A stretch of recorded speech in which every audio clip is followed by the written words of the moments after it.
6장 6절부터 12절 교독하겠습니다. 베스도가 그들 가운데서 8일 혹은 10일을 지낸 후 가이사랴로 내려가서 이튿날 재판자리에 앉고 바울을 데려오라 명하니 그가 나오매 예루살렘에서 내려온 유대인들이 둘러서서 여러 가지 중대한 사건으로 고발하되 능히 증거를 대지 못한지라.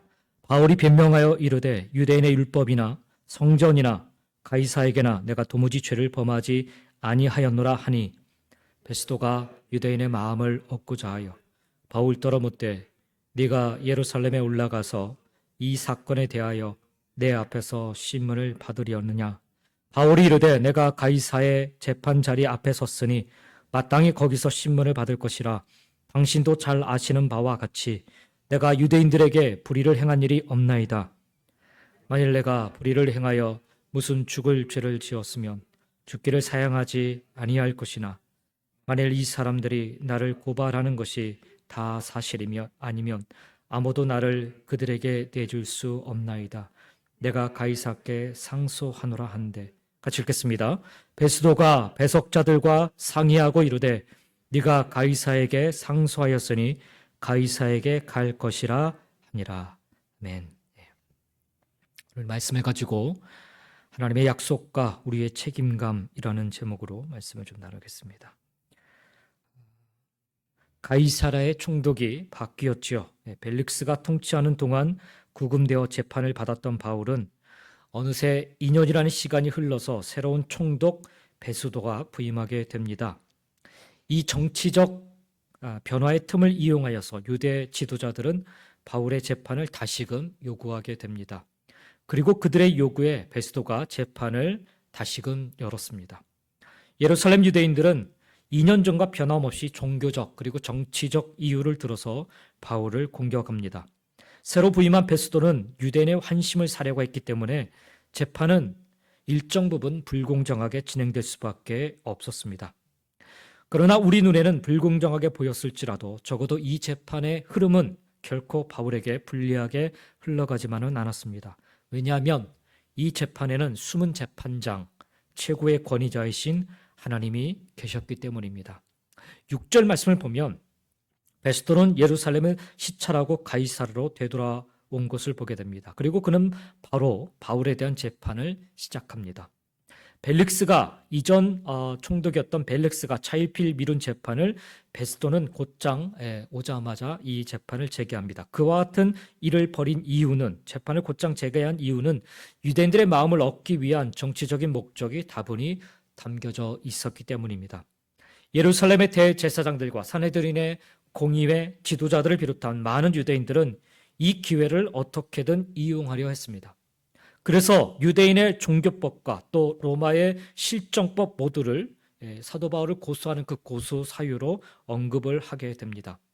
기존의 고소 사유에는 포함되지 않았던, 기존에는 유대인의 법만, 성전의 법을 어기고 유대인의 법을 어겼다라는 것만으로 고소를 했었는데 그것으로는 어림도 없으니까 이제는 로마의 실정법까지 추가를 해서 바울을 고소를 하게 됩니다. 이 로마인의 재판장을 설득하려 했기 때문이죠. 그러나 결정적으로는 그것에 대한 증거가 없었습니다. 이들은 객관적 증거에 의거하여서 바울을 고소한 것이 아니라 오로지 바울을 제거해야 한다라는 전략적 목적에 맞춰서 심증 혹은 추론에 의하여서 이 고소를 하였기 때문입니다. 그러니 증거가 있을 리가 없지요. 7절 말씀에 보면 그가 나오매 예루살렘에서 내려온 유대인들이 둘러서서 여러 가지 중대한 사건으로 고발하되 능히 증거를 대지 못한지라 말씀합니다. 바울의 무죄는 명백한 것이었지만 원고 측, 즉 다시 말하면 예루살렘으로부터 온 대제사장들과 종교 지도자들을, 이 원고 측은 복음을 전하는 바울을 무슨 수를 써서라도 제거를 하려 했습니다. 바울이 그들의 눈에 가신 예수 그리스도의 복음을 끊임없이 계속해서 전하고 있었기 때문입니다. 바울을 죽이지 않으면 그리스도의 부활이 계속 전파되어 본인들의 이권을 침해하리라 그렇게 판단하였기 때문입니다. 바울을 고소한 것은 결국 복음을 방해하고 자신들의 이득을 계속해서 유지하기 위함이었던 것입니다. 결국 이것은 예수 그리스도를 또다시 박해하는 그런 행위가 되었습니다. 네, 여러분, 이 사람들에 대항하여서 스스로 변호하고 있는 이 바울의 태도를 한번 여러분 들여다보시기 바랍니다. 그는 유대인들을 욕하거나 정죄하지 않습니다. 심지어는 자기를 때리고 자기를 감옥에 갇히게 하려는 그런 위해를 심지어는 살인까지 하려고 했는데 그런 위해를 가했던 사람들인데 그들을 욕하거나 정죄하지 않습니다.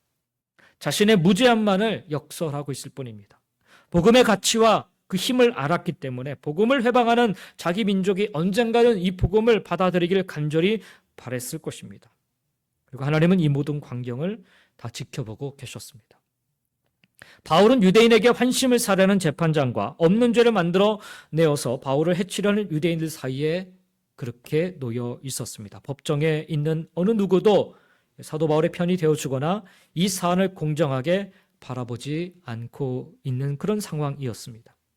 베스도, 새로운 이 총독 베스도는 바울에게 재판 장소를 예루살렘으로 옮겨 신문받지 않겠느냐고 또다시 묻습니다. 만일 바울이 예루살렘으로 호송된다면 그는 그곳에 도착하기도 전에 암살당하고 말 것입니다. 설사 예루살렘 재판장에 선다 해도 유대인들에게 편중된 여론으로 인하여서 유죄 판결이 선언될 가능성이 무척이나 컸습니다. 예수님도 아무 죄가 없으셨지만 이 여론에 밀려가지고 빌라도가 그냥 내어주지 않습니까? 똑같은 일이 사도 바울이 만약에 예루살렘으로 옮겨가서 재판을 받았다면 벌어지고 말았을 것입니다. 그런데 바울은 로마에 가서 복음을 전해야 한다라는 하나님의 계획을 기억하고 있었습니다. 그래서 예루살렘에 가서 재판을 받겠느냐라는 이 베스도의 그 권유에 거절을 하고 정중히 거절을 하고 오히려 황제 가이사에게 가서 재판을 받겠다, 상소하겠다라고 이야기를 합니다. 마침내 하나님의 계획이 실행될 때가 된 것입니다. 하나님은 이 때를 위해서 그토록 오랜 시간 바울을 가이사랴 그 감옥에 가두어 예비하셨던 것입니다. 유대인들은 바울을 해치려 했고 베스도는 공정한 재판보다 자신의 정치적 이득을 중시했을 것이지만 사람들의 의도가 어떻든 간에 하나님은 계획대로 하나님의 방식대로 이 재판을 이끌고 나가셨습니다. 오늘 본문 속에는 하나님이라는 단어가 주어로 쓰인 문장이 하나도 없습니다. 과거 고넬료와 그의 가정이 구원받을 때처럼 하나님의 섭리가 전면적으로 드러나지도 않습니다. 그러나 우리는 이 모든 상황을 주관하시는 하나님을 발견할 수가 있습니다. 복음의 역사를 주도적으로 써 나가시되 그 과정에 참 많은 사람들을 동원시켜서 함께 영광을 누리도록 아주 세세히 간섭하시고 역사하시며 은혜를 베푸시는 하나님께 우리는 그래서 감사와 찬양을 돌리지 않을 수가 없는 것입니다. 오늘 말씀 속에서 우리가 깨닫는 것은 하나님은 진정한 재판장이시고 숨은 기획자이십니다. 하나님은 졸지도 주무시지도 않으시고 일하고 계신 분이십니다. 그런데 하나님이 일하신다고 해서 죄인들이 악인들이 활동하지 않는 것은 아닙니다. 세상에는 여전히 불의한 일들이 많고 부분적으로는 악인들, 죄인들의 목표가 성취되기도 합니다. 하지만 땅끝까지 복음을 전하게 하실 하나님의 계획은 반드시 성취된다라는 사실을 우리는 기억해야 하는 것입니다. 이처럼 우리의 삶은 바로 하나님의 계획과 약속 그리고 섭리 아래 놓여 있음을 우리 모두 기억하시면서 오늘도 그 하나님만을 의지하고 또 신뢰하고 그분의 음성에 순종할 수 있기를 간절히 소망합니다. 오늘 본문을 통해서 우리는 두 가지 교훈을 얻게 되는데요. 첫 번째로는 하나님은 약속을 이루어 주신다라는 거예요. 바울은 일찍이 마게도냐와 아가야를 거쳐서 예루살렘을 방문한 후에 로마까지 방문하겠다는 계획을 사도행전 19장 21절에 이미 밝힌 바가 있습니다. 로마서에서도 자신이 로마를 방문해서 그곳에서 복음 전하기를 원한다는 계획을 기록하기도 했습니다. 로마서 1장 15절에. 이 계획은 바울의 개인적인 바람이 아니라 하나님이 주신 그런 소명이었습니다. 사도행전 23장 11절 말씀에 보면 그날 밤에 주께서 바울 곁에 서서 이르시되 담대하라 네가 예루살렘에서 나의 일을 증거한 것 같이 로마에서도 증거하여야 하리라 라고 우리 주님께서 친히 말씀하셨습니다. 환상 중에 바울에게 나타나셔 주님이 말씀하신 거예요. 그리고 그에게 담대하라고 격려하시면서 예루살렘에서 복음을 증언한 것 같이 너는 로마에 가서도 증언하게 될 것이라 그렇게 말씀하셨습니다. 이미 바울은 과격한 유대인들로부터 암살 위협을 받고 있었던 터입니다. 그들은 바울을 처단하기 전에는 먹지도 마시지도 않겠다라는 결의까지 한 상태였습니다. 이런 상황에서 바울이 안전하게 이스라엘 땅을 벗어나서 로마까지 여행할 수 있는 방법은 없어요. 왜냐하면 곳곳에 이 유대인들의 그 인맥들, 네트워크가 이미 다 뻗어 있기 때문에 바울이 조금만 어디 가서 행동을 하면 그대로 다 드러날 수밖에 없기 때문이죠. 이런 상황에서 유리한 방법이 있다면 로마 시민의 그 권리를 이용하여서 로마에서 가이사 황제에게 직접 재판을 받는 것입니다. 그러면 바울이 로마 제국의 공권력으로부터 보호를 받으면서 로마로 이동할 수 있기 때문인 것입니다. 이처럼 지루하기만 했던 2년의 법정 공방은 사실 바울이 안전하게 로마로 갈 수 있는 그런 토대가 되었던 것입니다. 우리가 생각하기에 이 2년이라는 시간이 마치 허송세월 보내는 것처럼 느껴질 수도 있을 것입니다. 내가 지금 여기서 뭐 하고 있나? 아니, 내가 지금 저기 로마로 가야 되는데 내가 이렇게 여기 머무는 게 맞나? 이렇게 갇혀 있는 게 맞나? 스스로 자괴감에 빠져서 삶의 의지를 잃고 자포자기하는 인생으로 전락해버릴 수도 있었을 것입니다. 과거 보디발의 아내 모함에 의하여서 감옥에 갇혔던 요셉, 분명 술 맡은 관원장의 꿈을 해몽하여 주어서 그가 풀려난 사건을 통해 그 술 맡은 관원장의 도움을 받아 요셉도 곧 자유의 몸이 될 줄 알았지만 그렇게 해주겠다라고 약속하지 않았어요? 그런데 그로부터 2년이라는 시간을 잊혀진 채 감옥 안에서만 요셉은 보내야만 했습니다. 요셉에게도 얼마든지 스스로 자괴감에 빠져서 삶의 의지를 잃고 자포자기하는 인생으로 전락해버릴 수도 있었을 그런 시간이었습니다. 그런데 하나님은 그 2년이라는 시간을 통해서 요셉으로 하여금 애굽의 총리가 될 준비를 부지런히 하고 계셨던 것입니다. 그리고 또한 요셉으로 하여금 그 감옥 안에서 장차 애굽의 총리로서의 그 정치적 감각과 정무적 감각을 익히도록 준비케 하셨습니다. 왜냐하면 요셉이 갇혔던 그 감옥은 일반 죄수들이 모여있는 감옥이 아니라 정치범들이 갇혔던 그런 감옥이었기 때문에 그렇습니다. 그래서 그들의 수발을 들으면서 그는 정무적, 의도치 않게 정무적 감각과 또 정치적인 감각을 익히고 지금 정치 흐름이 어떻게 흘러가는지, 지금의 그런 판세가 어떻게 돌아가는지, 세상이 어떻게 돌아가는지를 그 감옥 안에서 그는 다 익히고 준비할 수 있었던 것입니다. 적어도 요셉이 하나님을 위해 일할 준비하는 시간이 그만큼 2년이라는 시간만큼 필요했던 것입니다. 하나님은요, 요셉이 원하는 것처럼 그저 자유의 몸으로 풀려나는 그것을 원치 않으셨어요. 하나님의 원대한 계획은 장차 요셉으로 하여금 애굽의 총리로서 애굽 땅을 다스리며 7년의 대기근 환란을 무사하게 통과하게 할 뿐 아니라 자신의 가족을 통한 하나님의 구원의 계획을 이루시기 위함이셨던 것입니다. 이처럼 하나님은 당신이 사랑하는 자들을 위해서 모든 것이 합력하여 선을 이루게 하십니다. 우리가 고난 중에 낙심하지 말아야 할 이유가 바로 여기에 있습니다.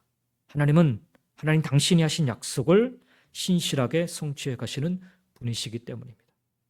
스스로 자괴감에 빠져서 삶의 의지를 잃고 자포자기하고픈 마음이 들 순간이 여러분 앞에 찾아오거든 바울이 감옥에 갇혀 2년이라는 시간을 무료하게 보냈던 그 순간을 기억해 보시기 바랍니다. 요셉이 감옥에 갇혀 2년이라는 시간을 하염없이 기다리던 순간을 기억해 내시기 바랍니다. 지금 당장 아무 일도 일어나지 않는다 해도 우리가 하나님의 언약과 약속을 믿고 살아간다면 누구보다 부지런히 바삐 일하고 계신 하나님의 손길로 말미암아 우리 앞에 곧 하나님의 일하심의 역사가 나타나게 될 줄 믿습니다. 하나님의 언약의 성취 꼭 일어나게 되는 것입니다. 우리 하나님은 언제나 약속을 성취하시는 분이시기 때문입니다. 두 번째로 오늘 본문을 통해 우리가 얻게 되는 교훈은 책임감 있는 태도는 믿음의 표현이라는 것입니다. 하나님은 우리에게 하신 약속을 신실하게 응답하시는 분이십니다. 그러나 종종 하나님은 약속을 성취하는 과정에서 우리의 책임감 있는 응답을 기대하십니다. 왜냐하면 우리가 책임을 다하는 것이 하나님의 약속에 대한 신뢰와 믿음의 표현이기 때문입니다. 하나님은 바울에게 로마로 갈 것을 말씀하셨고 바울은 로마에 가서 복음을 전하는 것을 자신의 소명으로 삼았습니다. 그런데 언제, 어떻게, 어떤 방법으로 갈 것인가, 이것은 말씀하지 않으셔. 이것은 숨겨진 신비였습니다. 하나님은 바울이 로마를 방문해 그곳에서 복음을 전하도록 그를 어느 날 갑자기 로마로 순간 이동시키지 않으셨습니다. 그것이 어찌 보면 제일 빠른 방법임에도 말입니다. 굳이 예루살렘으로 그를 보내지 않고 로마로 직접 갈 수 있도록 배편을 마련하시고 많은 사람을 도움을 주셔서 그렇게 가게 하실 수도 있으셨지만 그렇게 하지 않으셨어요. 반면에 하나님은 바울이 아주 지루한 재판을 받도록 허용하셨고, 바울은 그 과정 가운데 로마 시민의 권리를 이용하여서 황제 앞에서 재판을 받기로 선택했습니다. 처음부터 바울이 이런 아이디어를 갖고 있었던 것은 아니라고 저는 생각합니다. 그가 감옥에 갇혀버리니까, 그곳에서 그 감옥 안에 갇힌 사람들에게 여러 가지 많은 자문을 받게 되지 않겠습니까? 너 왜 들어왔어? 무슨 일 때문에 들어왔어? 서로 이야기를 하면서 서로 도움을 주고, 야, 이럴 때는 이렇게 하는 게 맞아 라고 하면서 아름아름 얻게 된 정보가 지금 바울의 입장에서, 바울의 신분에서는 얼마든지 황제에게 상소해서 재판을 받을 수 있다라는 것을 바울은 그 감옥 안에서 깨닫게 된 거죠. 그리고 다시금 바울에게 물게 되었을 때 그는 황제 앞에 가서 재판을 받겠다라고 이야기했던 것입니다. 이 과정을 통해 바울은 자신을 모함하고 어떻게든 죽이려 하는 상대방을 향해 증오의 말을 내뱉거나 상대를 비난하는 말과 행동을 보이지 않고요. 분노하거나 이성을 잃은 모습을 보이지도 않고요. 과격한 행동으로 오히려 상대를 위축시키거나 상대를 죽이려 하지 않고요. 절제된 모습으로 사랑과 온유와 오래 참음과 신실함으로 자신의 무고함을 찬찬히 증명할 뿐 아니라 나아가 자신에게 맡겨주신 복음 증거의 사명을 그 순간에도 신실하게 감당하였습니다. 그 결과 바울은 로마 군인의 호의를 당당하게 받으면서 안전하게 로마로 갈 수 있게 되었습니다. 때로 하나님은요, 자신들을 가로막고 있는 홍해 앞에 두려워하던 이스라엘 백성들을 위로하셨던 것처럼 하나님 당신이 우리를 위해 싸울 것이니 너희는 가만히 있을 거라, 가만히 있으라 라고 그렇게 명하시기도 하십니다. 하지만 그와 달리 말씀하시는 경우도 얼마든지 있습니다.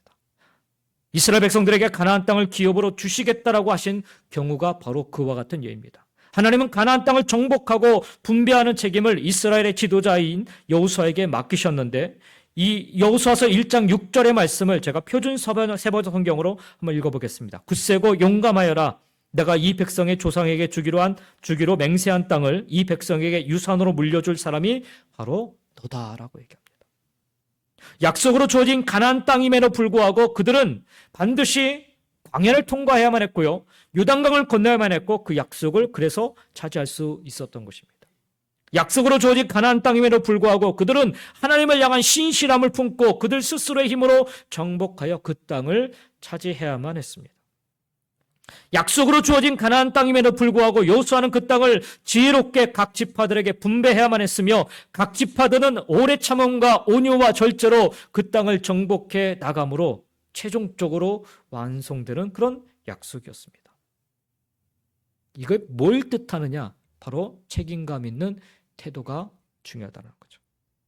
그만큼 하나님의 약속에는 우리의 책임감 있는 태도가 뒤따라야 한다는 것입니다. 그 책임감 있는 태도야말로 하나님을 향한 믿음의 아름다운 고백일 수 있습니다. 저와 여러분 모두에게 각자에게 주신 하나님의 약속이 있으실 것입니다. 그렇다면 그 약속에 걸맞는 책임감 있는 믿음의 태도를 이제는 우리 모두 감당할 수 있어야 되는 것입니다. 그것이 때로는 정직함일 수 있습니다. 때로는 성실함일 수도 있고요. 때로는 충성됨일 수도 있습니다. 그리고 인내함일 수도 있습니다. 사도 바울은 이러한 책임감 있는 믿음의 태도를 초대교회 성도들에게 가르쳐 말씀하시기를 성령의 열매에 빗대어서 그렇게 갈라디아 교회 성도들에게 설명하였습니다. 갈라디아서 5장 22절부터 26절인데 우리가 잘 아는 말씀이에요. 오직 성령의 열매는 사랑과 희락과 화평과 오래 참음과 자비와 양성과 충성과 온유와 절제니 이 같은 것을 금지할 법이 없느니라. 그리스도 예수의 사람들은 육체와 함께 그 정욕과 탐심을 십자가에 못 박았느니라. 만일 우리가 성령으로 살면 또한 성령으로 행할지니 헛된 영광을 구하여 서로 노엽게 하거나 서로 투기하지 말지니라 말씀하십니다. 하나님의 약속을 믿고 살아가는 성도들에게 능히 나타나야 할 이 땅에서의 책임감 있는 태도, 그것은 곧 성령의 열매를 맺는 모습인 것입니다. 사랑, 기쁨, 화평, 그리고 오래 참음, 친절함, 선함, 신실함, 온유, 그리고 절제. 약속받은 가나안 땅 정복의 그 사명을 이루기 위해 여호수아에게는 충성됨, 즉 신실함의 책임감으로 그는 살아갔습니다. 로마에서의 복음 증거의 약속이라는 사명을 이루기 위해 사도 바울은 오래 참음과 절제와 기쁨, 그리고 충성됨의 책임감으로 기다리며 살아갔습니다. 요셉도 감옥 속에서 사랑과 화평과 자비와 양성, 그리고 충성과 온유와 절제의 모습으로 책임감 있게 버티며 살아갔습니다. 그들 모두의 이 책임감 있는 행동으로 말미암아 그 어떤 조건 속에서도 그들 모두는 낙심하지 않았고 계속해서 하나님의 언약의 성취를 위해 앞으로 전진해 나갈 수 있었던 것입니다. 사랑하는 성도 여러분, 왜 우리는 번번이 하나님의 약속 앞에서 무너지는가? 왜 아직도 우리는 하나님의 약속을 불신하게 했고, 왜 우리는 여전히 두려워하고 있는가? 그에 따르는 책임감 있는 믿음의 태도가 우리 안에 나타나고 있지 않기 때문에 그렇습니다.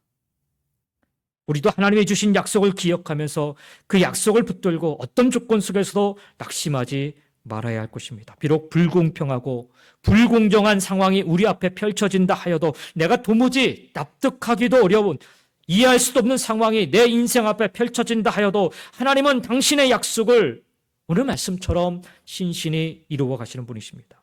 그리고 하나님의 약속은 우리에게 용기 있는 결단, 책임감 있는 선택, 지혜로운 결정을 오늘도 요청하고 있습니다.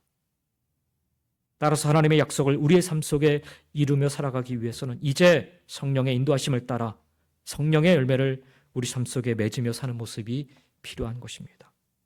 그 모습 속에 하나님은 하나님 당신의 약속을 신실히 이루어 가시는 줄 믿습니다.